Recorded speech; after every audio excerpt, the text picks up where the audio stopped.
Yeah, I was just about to come find you. Let's see what it says.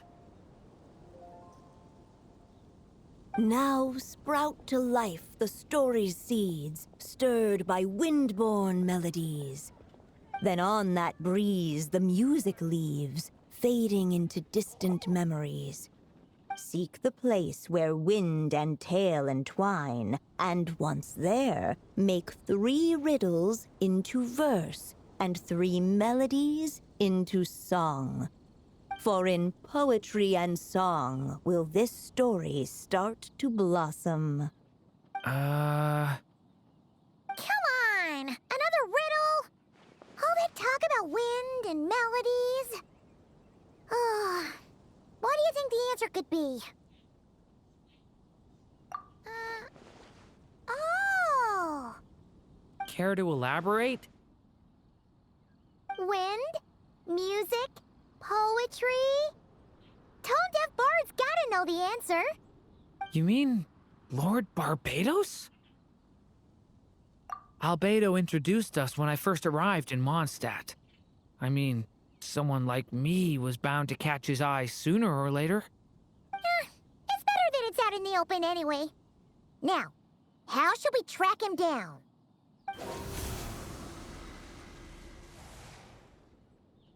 I'm pretty sure he's already caught wind of what's going on here. Why don't we just see where the wind takes us? Right. He definitely makes it easy to forget he's a real god sometimes.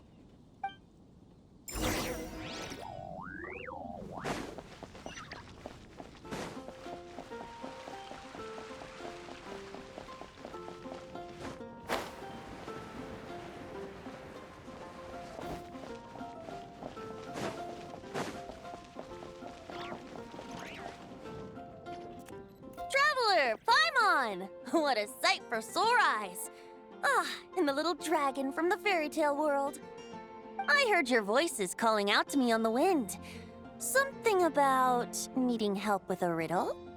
Sorry to disturb you, Lord Barbados. Disturb me? Not at all! To tell you the truth, I'm just as curious about this riddle as you are. Let me take a look.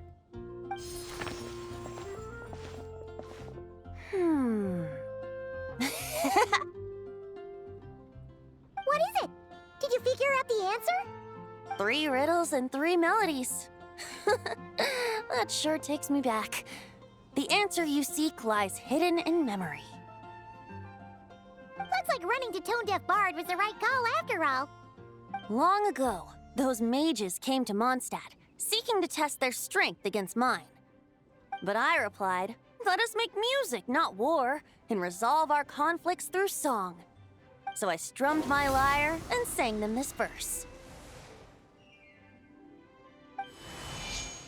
O wind, welcome now, my guests. Pass through verdant leaves unseen, where shape your formless self may take, and offer up a graceful scene, a fleeting gift for welcome's sake. Leap at the edge of a sea of clouds, where land meets sky and sky meets ground. There frighten off the noisy crowds and bring my guests a calm profound. Fly beneath the stars up high, where mortal noise is swept aside, that my dear guests with starry eyes may share the dreams they hold inside. Now go to where I vowed to keep a quiet spot for them to sleep. No clash, no contest bars the way, just tea and mirth to fill the day. There you have it, the 3 melodies. As for the answers to those 3 riddles, I trust you can guess them by now. The woods, the edge of a cliff, and the sky? Correct! Funnily enough, your mother was also the first to solve it, all that time ago. There must be some kind of special rapport between those who write stories and those who sing them. The woods, a cliff, and the sky. Oh, so that's where it is! I suppose the spot that answer points to is where you're headed next. You should know, after solving my riddle, the mages even accepted my proposal and made that location their official meeting spot. And going by what your book is suggesting, once you found it, you might want to try playing the melody I just shared with you. Guess you can be pretty reliable when it counts, huh, Great Animal Archon? Thanks for the help, Lord Barbados. Still got questions for me, huh? Yeah, you must have read countless tales in your time, being a wandering bard and all. In your experience, why might an author consider a story unfinished? Unfinished? Well, I guess if there's something left to accomplish in the story, or, oh! If the last line goes, "To be continued." Huh? Wow, your helpfulness lasted for like 1 second. In all seriousness, I would think the answer to that question lies in your mother's story itself. It's not my place to pry any further. All right then, we should get going.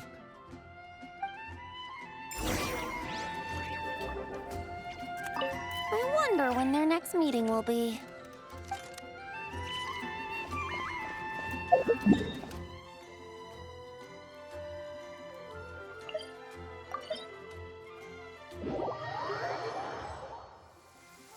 Okay, we're here! Now, we just need to play the 3 melodies, and we should be able to gather the memories for the next chapter, right? A musical performance? Huh. Out of all the things Miss Lisa has taught me, that's the one I'm worst at.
Even a war that shook the world could not halt the witches' gatherings. Yet even so, with the passing of time, 3 of their teacups no longer came to be set. The witches did not linger long in sorrow, for the Story Witch had brought glad tidings of her own. Born was her dragon child, safe and sound. Her fellow witches offered up their blessings, eagerly debating how to celebrate the child's birth.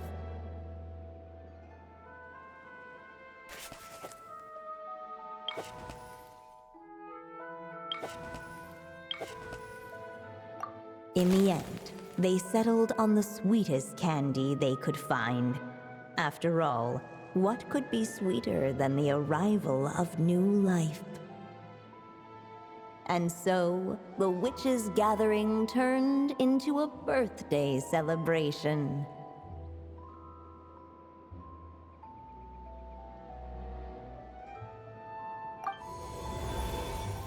So, we're back in the story world, huh? As if from nowhere, new guests appeared at the witches' table. Perhaps they too had come to celebrate the dragon child's birthday. Yet while everyone else was busy thinking about what kind of gift to offer, these 3 seemed to have come empty-handed. Hardly the recipe for a warm welcome to a birthday party, now is it? A gift? Hey, what's this all about? We only just found out this was a party. While the guests voiced their complaints and grievances, perhaps they should have been wondering what kind of gift to give instead. So, we need to bring a gift to advance the story? Ugh, but where are we supposed to get something like that? Perhaps it would be a good idea to have a look around. Why didn't you just say so?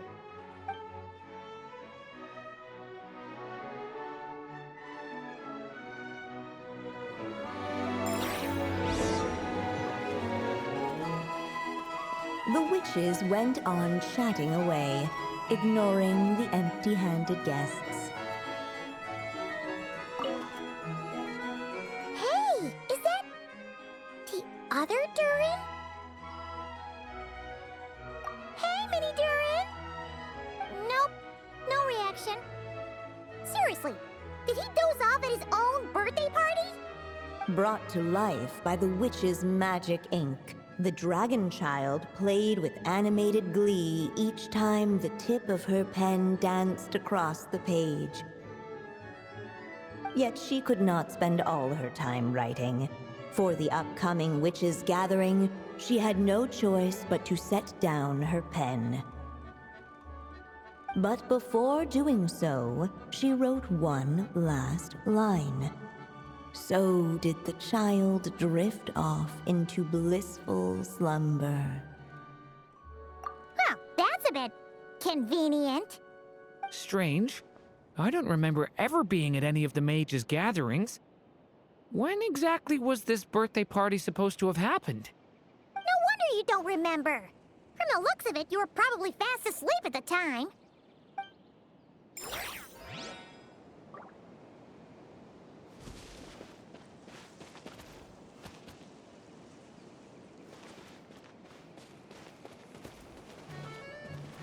The witches went on chatting away, ignoring the empty-handed guests.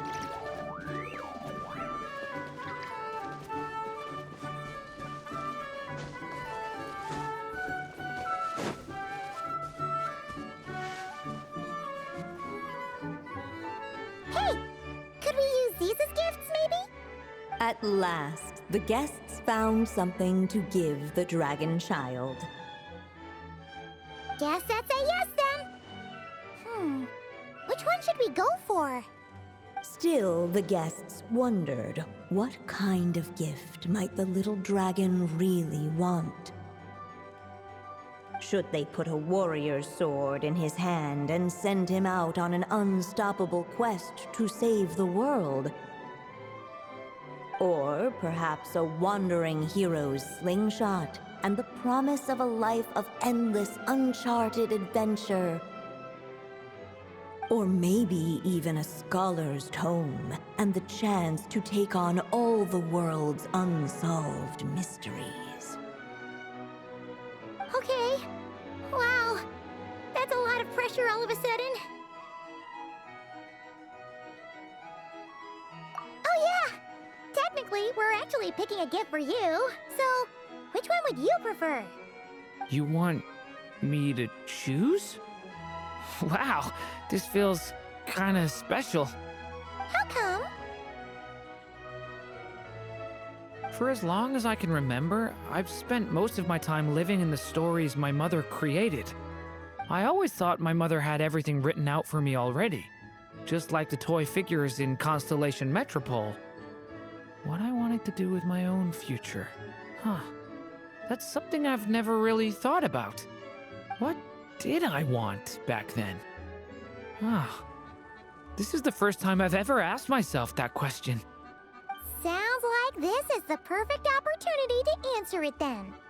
It's been a while since you left Simulanka, and after everything that's happened, it might be about time to start thinking about your future. Then let me give it some thought.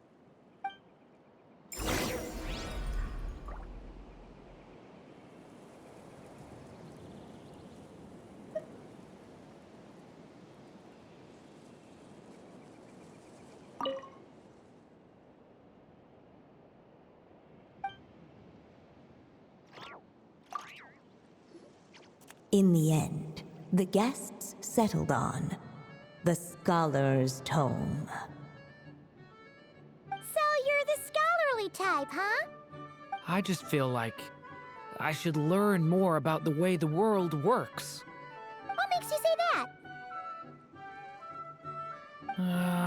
I'll give you an example. Did you know that in Mondstadt, using fire to catch fish is a punishable offense? I thought she was just teaching me regular hunting techniques. It was only after Master Jean caught me and sent me to solitary confinement that I realized I'd misread the situation. So much of what's considered common knowledge in your world just wasn't in Simulanka. So I have to learn, or I'll keep causing trouble for everyone else. Paimon's not sure that counts as common knowledge.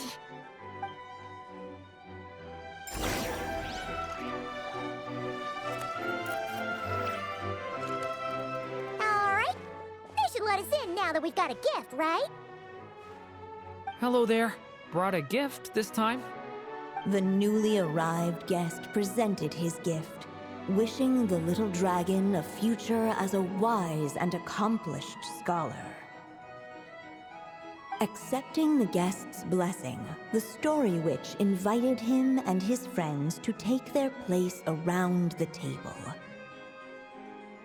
Finally, she could introduce them all to her dragon child, telling all in attendance about the moment of his hatching, and of course, the name he'd been given. It was then that the Seer Witch, diviner of the stars, withdrew her gaze from the heavens and turned a sorrowful glance upon the little dragon. You gave him the same name as that evil dragon? That's right. But the life I intend for him shall be very different. What folly to love so blindly. For as you must know, a name is the mirror of destiny itself. He who bears an evil dragon's name must also inherit the fate of its previous owner. His fate has been foretold. Then I'll rewrite it. The witches at the table fell silent, for they knew the Seer Witch's words had never once proven wrong. Yet, just as clearly, they recognized the Story Witch's resolve, for there is scarce a force in this world more fearsome than a mother's love. At last, the Merry Witch stepped forward, dispelling the uneasy silence. So be it. Then we'll all lend a hand. Together, we shall rewrite this child's fate. You mean to defy one of the fundamental rules of this world? I refuse to be shackled by such rules. Besides, this is a witches' gathering, is it not? What could be more fitting a subject for this occasion than to defy them? Oh? Sounds like an interesting experiment. I suppose, were we to succeed in this endeavor, we might bring a touch of wonder to this otherwise dreary sky of stars. The Merry Witch finally talked them all round, just like she had done many times before. Warm and strong as the sun she was, so much so, in fact, that those who her light shined down upon had no choice but to bask in it. And so the witches readied their gifts, 3 marvels of the cosmos. For this child, I shall decipher the ravings of the heavens and lay bare before him the trickery of fate. For this child, I shall leave a formula powerful enough to unravel the very origins of this world, that he may seek another solution for the conundrum of his life. For this child, I shall call upon wondrous magic to make possible his impossible wish. All the Story Witch had was the pen in her hand, yet with the love that flowed from it, she resolved to bring forth a marvel of her own. For this child, I shall leave behind the last story I will ever write, and with it, a path to an ending yet untold. With the witch's blessings given and received, the little dragon's fate at last began to turn. In the midst of the dragon child's birthday celebration, the seer witch proclaimed her prophecy. The child had been given the evil dragon's name, and with it, the burden of its fate. But hearing this, the story witch vowed to rewrite it all, for such was her love and resolve. And so the other witches offered their gifts in turn, marvels as rare as any in the cosmos. Together, they sought to test one of the fundamental laws of this world, in part to support a mother's love, and in part to sate their own curiosity. Oh, and I almost forgot. Our new guests came bearing blessings of their own. Who knows? Perhaps this extra dash of wisdom might be all the little dragon needs to change his fate.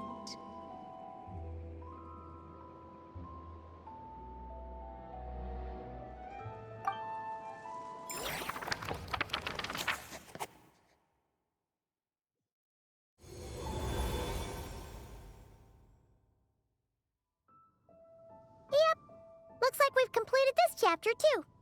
Those witches in the story were the mages of the Hexen Circle, right? They sure seem to care a lot about you, Durin.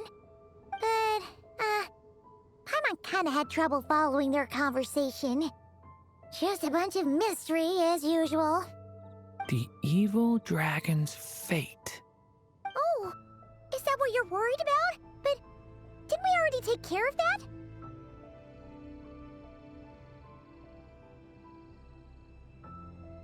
Ah, the mages must have had a hand in that, too.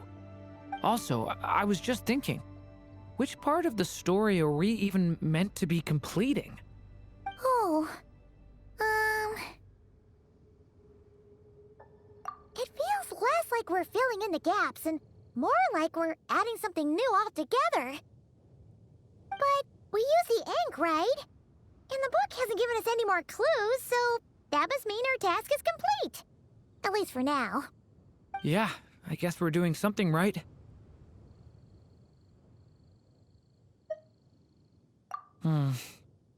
Maybe I'm overthinking things.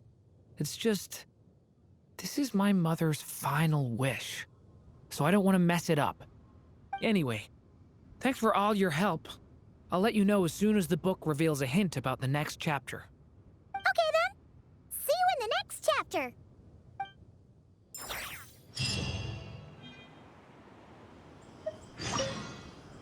I think I'm gonna stick around, take my time reading through this book. If you feel like jumping back into the story, just come find me.